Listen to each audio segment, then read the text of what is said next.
টক ডাল খেতে এই গরমে খুবই ভালো লাগে।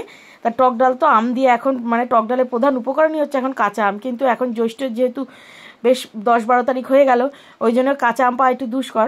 এই জন্য আমি আজকে বানিয়ে ফেললাম করম চা দিয়ে টক ডাল। তা দেখতে থাকুন কেমন করে করম চা দিয়ে টক ডাল করি। আমি প্রথমে 150 গ্রাম মুসুরির ডাল ভালো করে ধুয়ে সেদ্ধ বসিয়ে দিয়েছি, আর করম চাগুলো ভালো করে ধুয়ে আমি কেটে নিয়েছি, 2-8 করে নিয়েছি।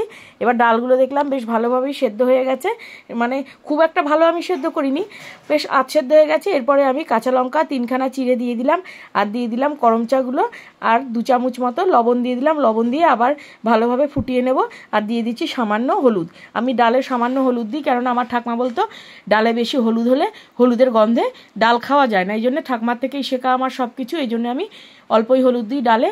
আর স্বাদের ব্যালেন্স আনার জন্য আমি দিয়ে দিলাম 1/2 চামচ মতো চিনি, 1/2 চামচেরও কম চিনি দিয়েছি, ছোটো চামচের। এবার দেখছি করমচাগুলো ভালোভাবে সেদ্ধ হয়ে গেছে, একটা টিপে দেখে নিলাম। এরপর কড়াই বসিয়ে দিয়েছি গ্যাসে, সর্ষে তেল দিয়েছি, আর একটা শুকনো লঙ্কা দিয়ে দিলাম, ছিঁড়ে দিয়ে দিলাম শুকনো লঙ্কা যেই ভাজা ভাজা হয়ে গেল, 1/2 চামচেরও কম কালো সর্ষে দিয়ে দিলাম। কালো সর্ষেটা হাতার পিঠ দিয়ে ভালোভাবে ডলে নিলাম, যাতে সর্ষে পোড়ার গন্ধটা টক ডালের মধ্যে পুরো মিশে যায়।